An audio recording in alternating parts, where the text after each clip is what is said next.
Hello বন্ধুরা, আমি চলে এসেছি তোমাদের সামনে আবার একটি ব্লগ নিয়ে। তো দেখো, এতদিন আমি ব্লগ দিতে পারছিলাম না, কারণ আমার শরীরটা না প্রচণ্ডই খারাপ ছিল, তা আমি কোনো ব্লগ করতে পারছিলাম না। তো এই ব্লগটা আমার করাই ছিল, আর আমি এটা এডিট করা হয়নি বলে তাই তোমাদের সামনে পোস্ট করতে পারছিলাম না, মানে দিতে পারছিলাম না। আর আজকে যে রেসিপি ব্লগটা দেখাচ্ছি, এটা হচ্ছে বাঁধাকপি দিয়ে চিকেনের কিমা দিয়ে বাঁধাকপি। তো এটা বানাতে আমি কি কি ব্যবহার করেছি এটা আমি তোমাদেরকে দেখালাম, লাস্টে কি কি দিচ্ছি রান্নাটা সেটা দেখালাম, কিন্তু আমি বাঁধাকপিটা কিভাবে করেছি প্রথমে শুরুটা সেটা চলো একবার দেখা যাক। তো তোমরা ভিডিওর সঙ্গে থাকো আর দেখতে থাকো কিন্তু, ঠিক আছে? চলো। তো দেখো, আমি বাঁধাকপিটাকে কুচো কুচো করে দুটো বাঁধাকপি এখানে কেটে নিয়েছি ছোট ছোট, আর এখানে দুটো মাঝারি সাইজের আলু টুকরো টুকরো করে কেটে নিয়েছি। আর এখানে দেখতেই পাচ্ছ রয়েছে চিকেন কিমা। তো কিমাটা আমার একটু ফ্রিজের ভেতর ছিল বলে তাই জন্য আমি এটাকে জলে ভিজিয়ে রেখেছিলাম।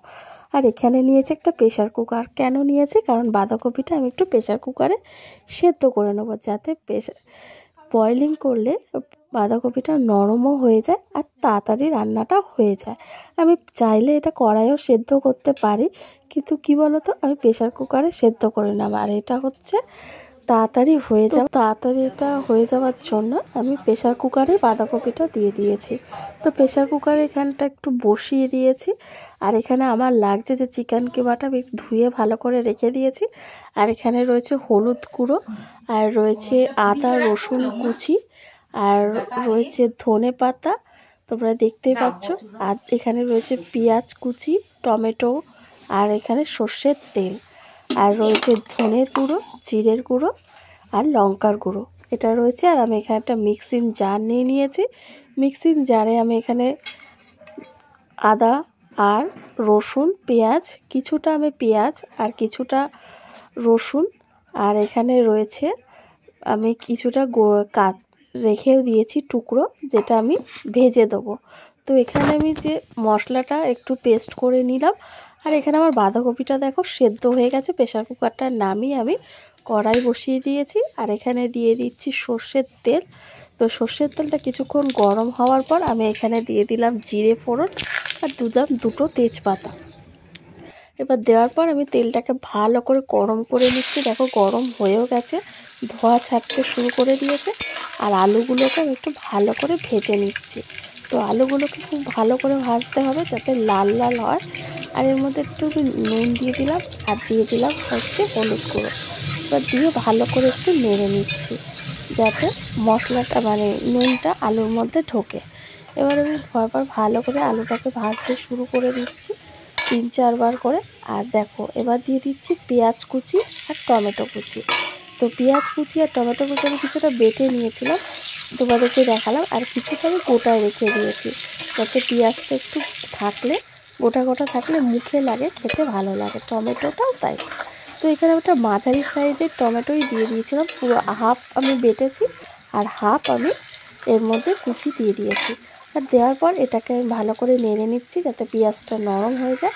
আর এর মধ্যে দিয়ে দিচ্ছি দেখো যে মশলাটা পেস্ট করে রাখা, সেই মশলাটাও আমি দিয়ে দিচ্ছি।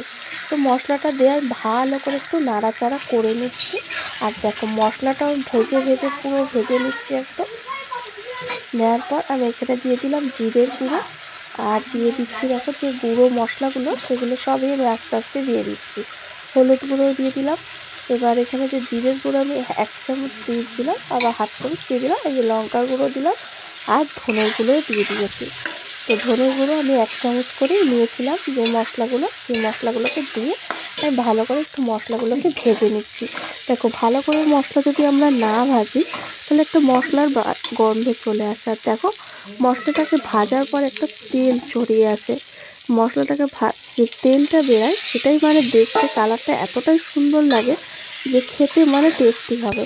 তো হচ্ছে মাংসটা আমি ধুয়ে রেখেছিলাম চিকেনটা, সেই চিকেনটা আমি এখানে দিয়ে দিলাম।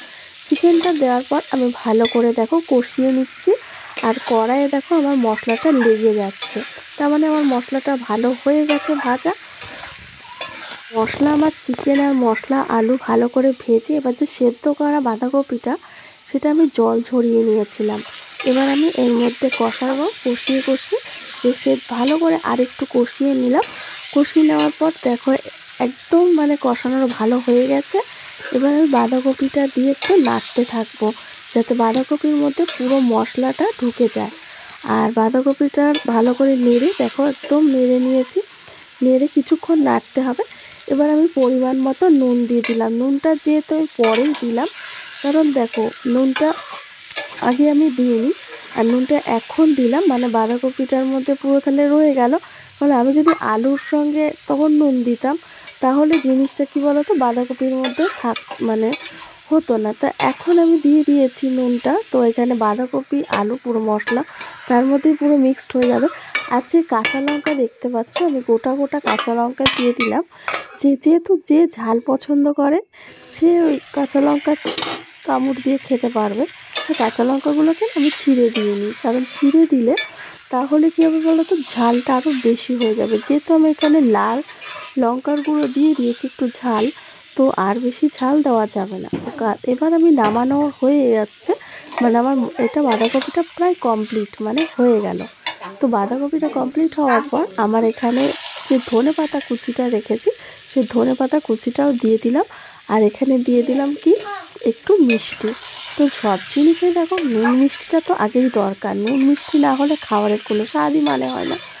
আর তো এখানে যেহেতু ভালো করে এবার কষিয়ে নিচ্ছি বাঁধাকপিটা, আর রান্নাটা আমার প্রায় শেষ।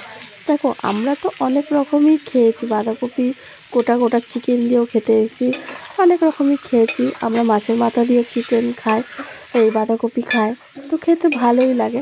তো এখানে দিয়ে দিলাম একটু গরম মশলা দিয়ে একটু নামিয়ে নিলাম।